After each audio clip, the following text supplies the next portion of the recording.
Hi everybody, welcome back to the channel. Today's a little bit different. It's just Moo and I. Dad's out in Scotland watching my brother for the World BMX race. So we're going to talk to you guys about how we hit our drives super long, but also very accurate. Stay tuned. Before we start, we would really appreciate it if you subscribe to the channel, give the thumbs up, hit the bell button, and leave a comment down below telling us what you'd like to see from the channel next.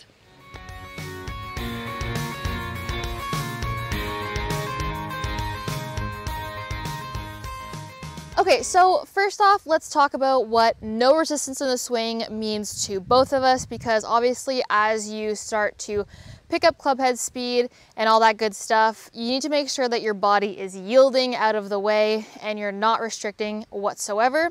So for me, it's always meant, big turn in the backswing, get out of the way, and then get out of your way on your way through. As I've progressed through golf and now into long drive, I have incorporated a heel lift, which is really cool, and I'm getting a lot more familiar with that, and that has helped me unlock some more speed, and actually it's helped me with my accuracy at the same time. So let's hear from Moo what he feels like no restriction means to him in the swing. What no resistance means to me in the golf swing is along the lines of what Savvy mentioned, is allowing your body to turn fully to the point where your butt's looking to the target, and you're engaging your swing when you feel your backswing's completed and you're throwing all that momentum into the target without any strain or placing the club in a certain position that forces you to steer. I find when I do that, I sputter, or that's why I tend to miss pretty badly with slices or pulls, versus when I'm throwing with momentum to my target, it comes through a lot easier. To add on to what no resistance does is also when I have to really dissipate that energy that I built up in the backswing, I have to turn my toe out towards the target so that I can finish in a stacked position that's well balanced and that produces tighter trajectory shots. A big part of no resistance in the swing is making sure that you're not keeping your head still. You hear that a lot in golf, where people are telling you, don't move your head, keep your head still, but that creates a lot of strain and resistance in your swing and does not allow you to move freely. And then once you start ramping up your club head speeds, then kicking that lead leg out of the way helps to not restrict in your swing and saves you from any potential injury or things like that. Like I mentioned before, as I progressed into golf and into long drive now, and having to keep up with the club head speeds of the girls that I'm competing against, I have now incorporated a heel lift into my swing, which creates even more kind of width and dynamic movement in my swing than even before. And so now that I'm having that heel lift incorporated and I'm generating more power and speed through the shot towards the target, then I need to clear that lead side out of the way. So you'll notice that now I have just a little tiny hop to allow myself freely moving towards the target. And you'll see in our swings, our heads are going up and down. That just helps with your kinetic chain engaging properly. All right, let's hit a few shots together. I've got my intermediate point set up in between the green side bunker and the fairway bunker. That is my aiming point on this hole.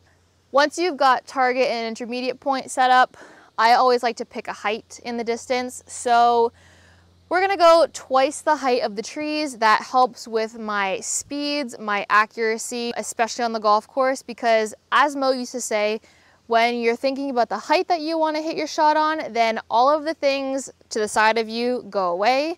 And that has helped me enormously in my game, especially on the golf course, as well as on the grid when I'm competing for long drive. Once you've got your plan all set up and good to go, the only thing you need to focus on now is sending your swing out towards your target with some heavy momentum.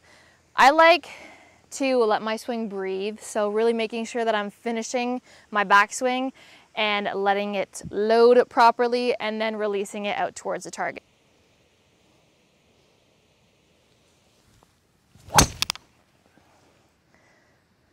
There we go.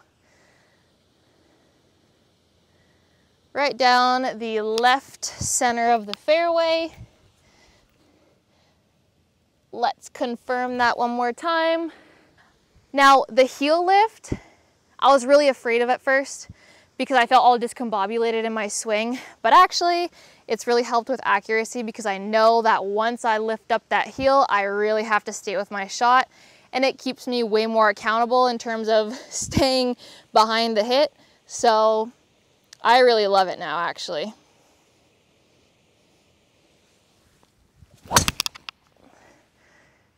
Perfect.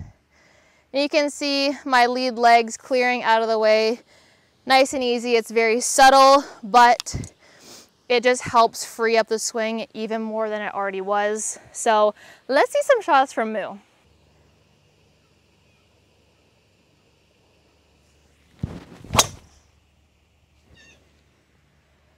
That's pretty good. So nice fade down the middle.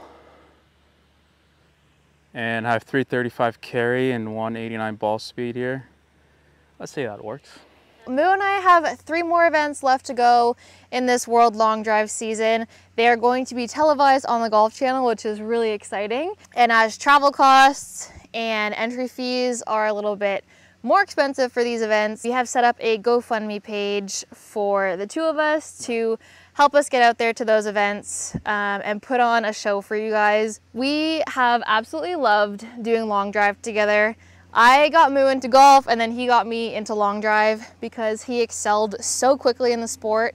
He is quite the athlete, and he has trained me and helped coach me to where I am now. And it's been such an amazing time getting to travel together to all these events and exploring the States. We've really loved it. It's been amazing having each other as a support system out there. We really are excited for the last 3 events of the season. It's gonna be 1 in Kingsport, Tennessee, 1 in Oceanside, California, and then World Championships are in Atlanta, Georgia at the Bobby Jones Golf Course. If you are interested in helping us out a little bit, get to these events, I will leave the link for the GoFundMe page below.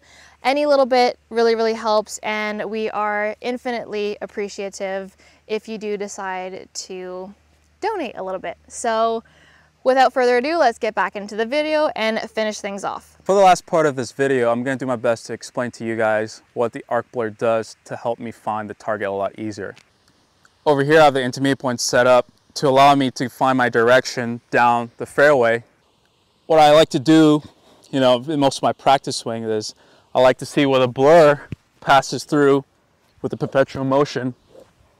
And that gives me a great reference to how the club wants to pass for fade or draw. With that allows me to match my setup to the target all the time, and also allows me to find the center face a lot easier without thinking too hard.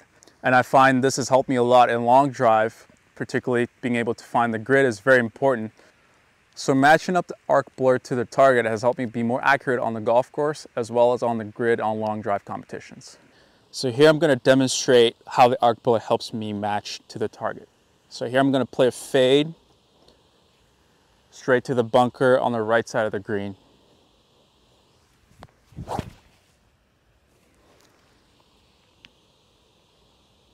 I'm going to walk it in. I see that path passing through my mind, and I'm going to use momentum to throw to that target.